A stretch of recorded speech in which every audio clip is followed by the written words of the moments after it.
derivação da equação de Schrödinger.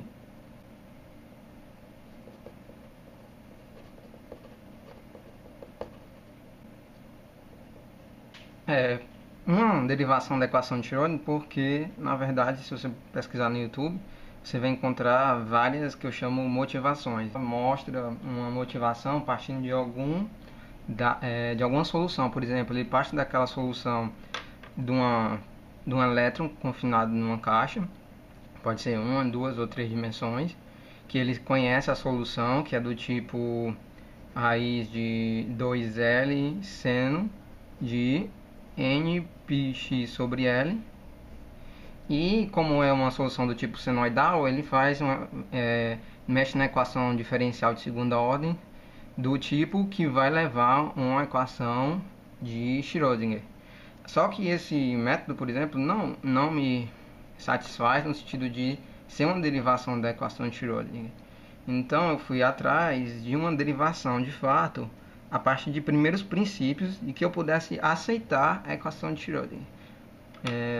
Porque simplesmente, mesmo fazendo graduação em bacharelado em física, eu não tive durante as aulas uma derivação da equação de Schrödinger. Apenas foi colocado e disse: essa é a equação de Schrödinger e você vai trabalhar com ela, vai fazer as contas com ela, mas eu não fiquei satisfeito.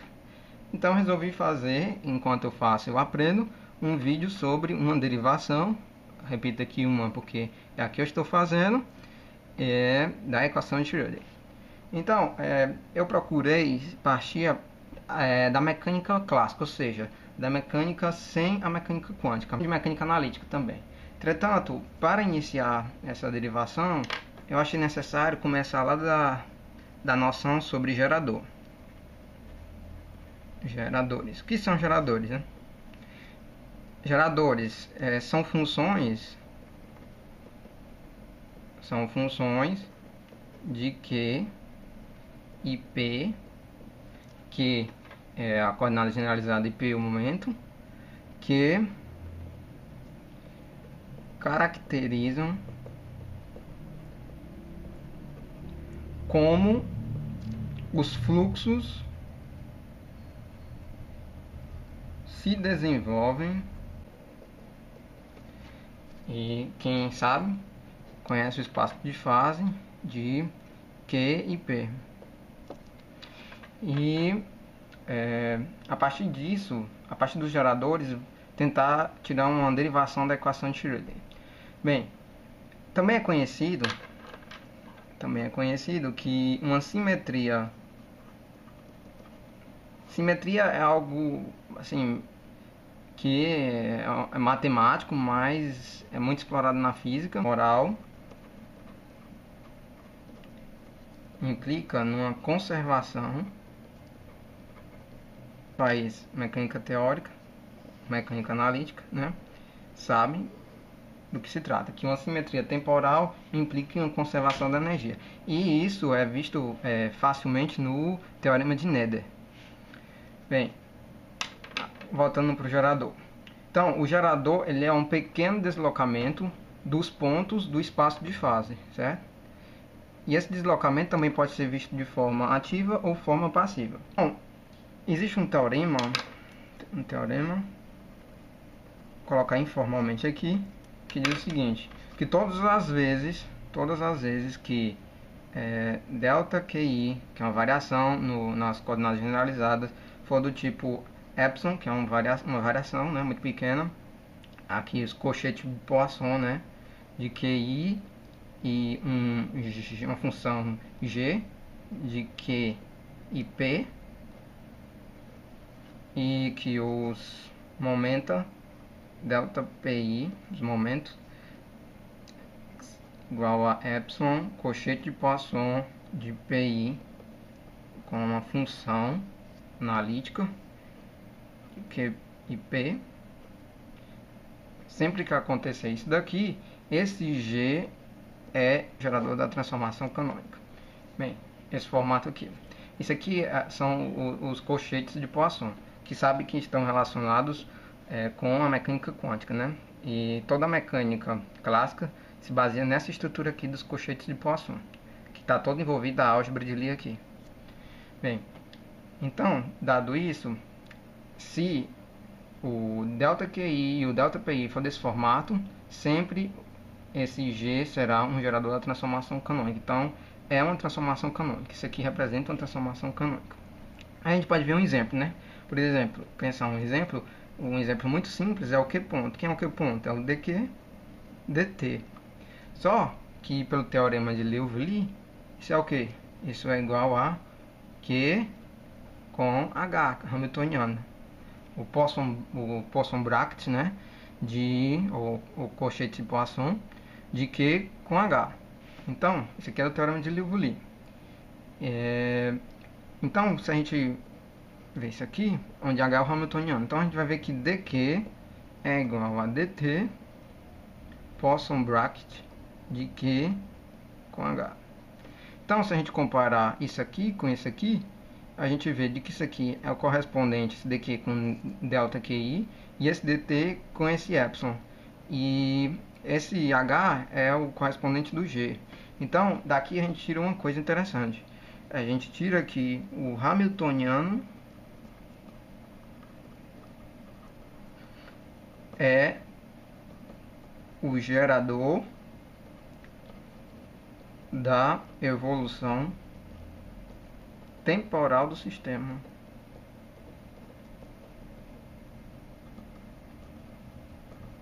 Por que é da evolução temporal? Que, como você pode ver aqui, o epsilon corresponde ao dt. Então, é evolução temporal, a variação no tempo. E o H corresponde ao G. Então, o hamiltoniano é o gerador da evolução temporal do sistema.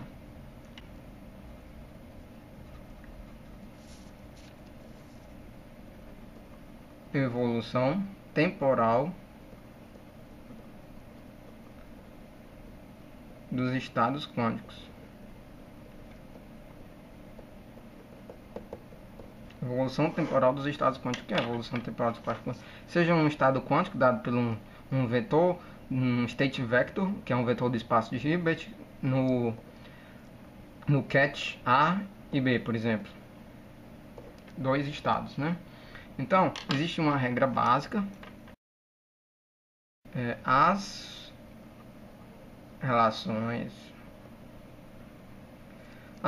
entre os estados não mudam com o tempo, certo? Então, se você, por exemplo, tem inicialmente dois estados que são ortogonais, eles continuarão sendo ortogonais.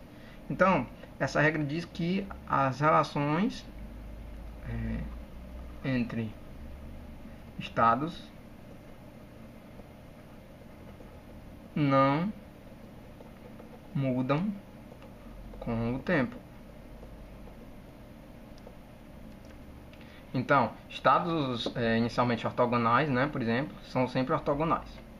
Lembrando que isso aqui são vetores do espaço de Hilbert. Então, fazer um esquema sobre isso é o seguinte: eu tenho aqui o meu ket do sistema, state vector A, e eu vou operar uma variação de tempo, certo? Então, eu vou ter um operador, né, para representar essa variação de tempo. Esse operador é em função do tempo aplicado no ket A. Mesma coisa para o B. Vou ter um B, né, que vai ser com a evolução temporal o de T aplicado em B. Só que isso aqui é o ket, né? Vamos tirar qual o BRA? O BRA, que é o conjugado hermitiano do ket, ele é no tempo B BRA o hermitiano no tempo. Isso aqui é o dual, né? Esse daqui representa o dual desse daqui. Então pronto. Tirado o A e B, vamos dizer que inicialmente nós temos um sistema. Então aqui está a primeira parte. Então nós temos um sistema, certo? Lá, nós calculamos a relação entre B e A.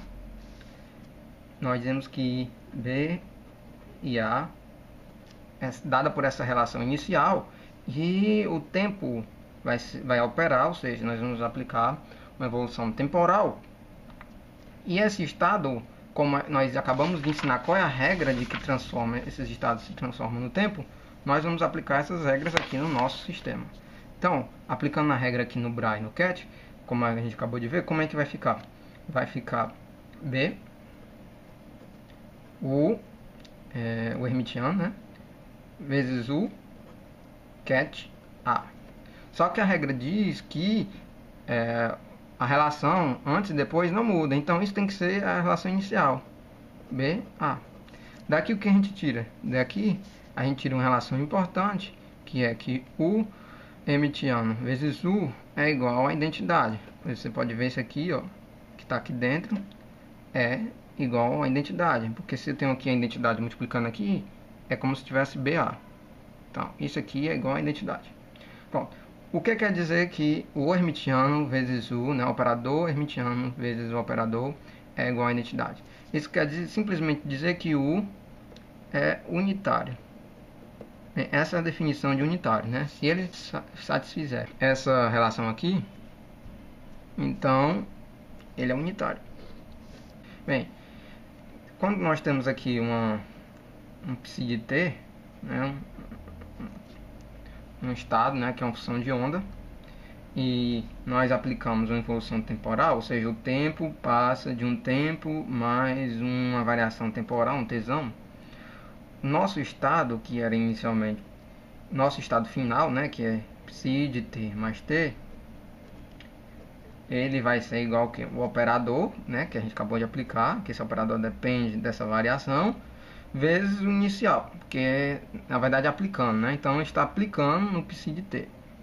Então, o estado final vai ser o estado no qual o operador, esse operador que depende do tempo, né, que opera no tempo, vai aplicar no nosso estado inicial. Então, o final e o inicial. Ou seja, para variação igual a zero, nós temos que psi de t mais tzão é zero, então psi de t é igual a u de zero aplicado em psi de t. Daí a gente tira que o u de zero é igual a 1. Pequenas variações. Pequenas variações. Como seriam essas pequenas variações ou pequenos intervalos? Eu vou considerar o epsilon, né, que são uma variação, tendo unidade de tempo, que é como a gente viu agora há pouco. E nós vamos ignorar segundas ordens, apenas primeira ordem. Então, na teoria de grupos, pegando, ó, no caso eu peguei aqui um elemento da teoria de grupos para poder aceitar essa minha derivação, né, da equação de Schrödinger. Eu vou utilizar um fato, que é o seguinte: um elemento matricial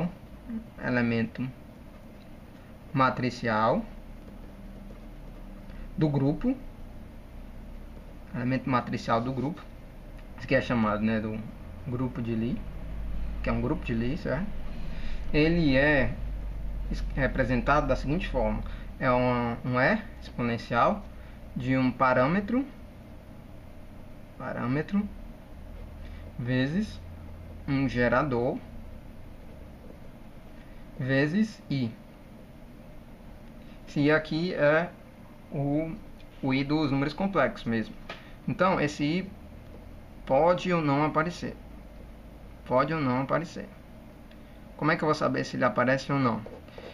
Vamos ver isso aqui, se o I vai aparecer ou não. Enquanto aqui desse lado nós temos o grupo de Lie, esse gerador aqui, ele faz parte da álgebra de Lie. Então, essa forma aqui é a forma com que o grupo de Lie, por exemplo, se relaciona com o elemento da álgebra de Lie. E esse parâmetro aqui é o que parametriza esse grupo e essa álgebra. Outra coisa sobre isso: grupos abelianos possuem apenas um gerador. Então, grupos com... eu posso botar aqui, no caso, que aqui eu estou botando um gerador. Então, nós vamos pegar, no caso, nós trabalhamos aqui na mecânica com o grupo abeliano. Então, é bom fazer essa observação, que